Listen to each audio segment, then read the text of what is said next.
Welcome back, fellow soldiers. Another developers briefing dropped yesterday, and we're definitely going to have a closer look at it. I just want to say here in the beginning, this one will be very interesting for you, especially because you can be part of Hell Let Loose, and I will tell you exactly how that will be possible. So let's dive right into it. The developers briefing number 76. First off, we have patch number 11 that is waiting for us, and that will be launched in between update number 6 that we've currently had and update number 7 that we are still expecting to have. And as you probably know, if you've followed Hell Let Loose and the Hell Let Loose developers team, the patches are also quite nice. They have a lot of stuff included and they solve a lot of problems and issues with the new updates that have come out. So I really look forward to patch number 11. And to see what there's included in that, let's hear what Max wrote in the developers briefing. The patch number 11 is designed to reduce the amount of server crash and client crash issues that we've had reported since the release of update number 6. In patch 11, we also fixed some low-risk key issues reported by the community in update number 6, as well as introduce some new customization options and a new offensive mode overlay for an existing map. We also introduce some optimization.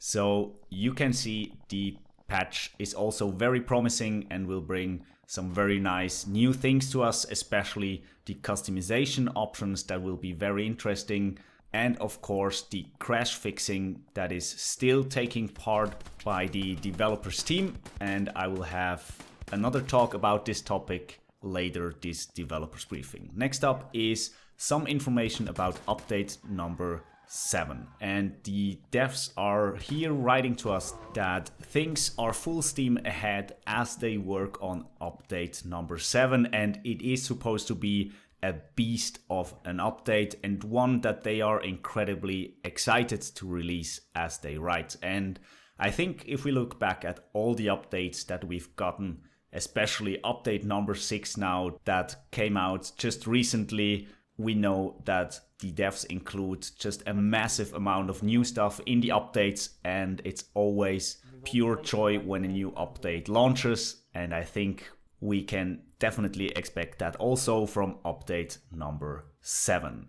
What is included in number 7 I've already talked about a little bit in this developers briefing. The devs are adding that they are working on or adding smaller touches to the animation system, like the camera animations for reloads and gadgets, tools and mets, and they are as well working through any bugs that have occurred in the gameplay until now. And they add that they are also revisiting absolutely all connected areas of the game to make sure that they fix historically disliked aspects such as the MG deployment and also the vaulting and mantling. And they will also be revealing much more of the update number 7 closer to the release date. So we'll have to keep our eyes open for new information to be dropped about that update. Next up is the part that I really fancy about this developers briefing, and I think it's just an amazing idea of the developers to include this. It's the one that I've talked right in the beginning, where I've said that you will be taking part in Hell Let Loose, or that you can be a part of Hell Let Loose, and that is concerning customization. The developers are asking you guys, the fans of Hell Let Loose and the players, the community of Hell Let Loose, to send them your suggestions what they should include in the customization update. And to that they write, as many of you will be aware, we're in the continual process of adding new customization options for you to use in battle. We love seeing the community suggest different variants they'd like to see. This has led us to want to formally open up and collect all of your ideas. Once we have comprehensive list of them, we'll create a poll and open it up to a vote. The most voted options will then be prioritized for production. That's right, community customization content. put forward by and voted for by you. And if you want to suggest the developers something that you want to have included in the customization update, then please do that in the official Hell Let Loose subreddit, where you can just open a post and include some pictures of historically accurate uniforms or tools that soldiers wore, etc. And also add as much information and images for the devs as possible to make it easier for them to see if they can include it or not. And of course, you should follow some guidelines if you want to send them your ideas. When you are suggesting a customization option, you should include, as they say in the developers briefing, as much picture reference as possible with color reference where possible. And you should also put in the suggested roles if necessary, and also the rough time period of use, so the developers know if it really fits into a map or not, or if it even fits into the game or not. And of course, also for these options and this new variant of community feedback, there also still is the focus of the developers team that they want to keep all the things historically accurate. So they won't include everything into the game that we are suggesting them, of course. And to know what you shouldn't suggest them, they've also included some points in the developers briefing, and those are that you shouldn't include prototypes that never saw action, because they don't want customization options that were just a prototype, never actually appeared in the war. I can understand that.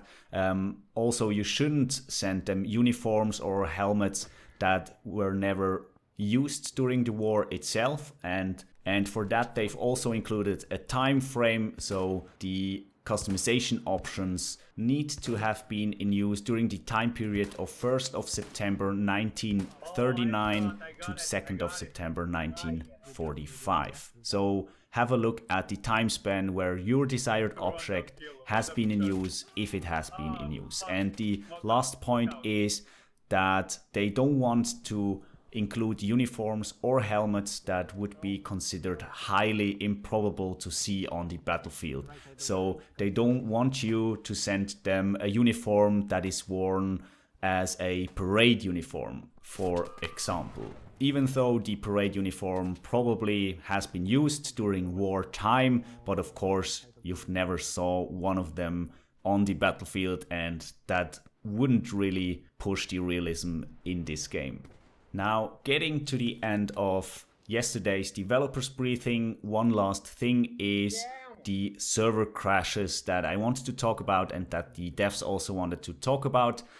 They still have their punching bag servers. Those are two of them, one in Europe and one in North America. They are named punching bag servers, so you'll easily find them, and their purpose is that they should be full at any time, so the devs can see how the servers are performing on a high load of people playing on them, and if a server crash happens, they can investigate on that. So if you see that server on your servers list, if your ping is nice, then please go for the punching bag server. Try to keep it running all the time and keep it full all the time, even if it crashes.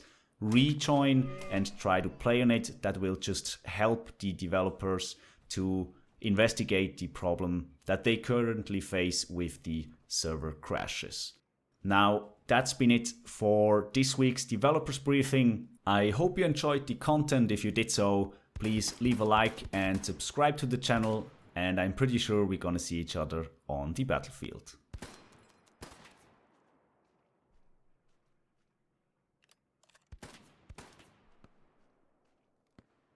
Roger, throwing grenade.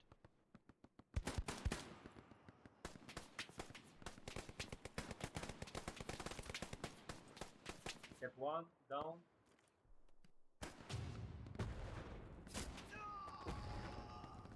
All right, table is not anymore under Wait for the smoke. under threat.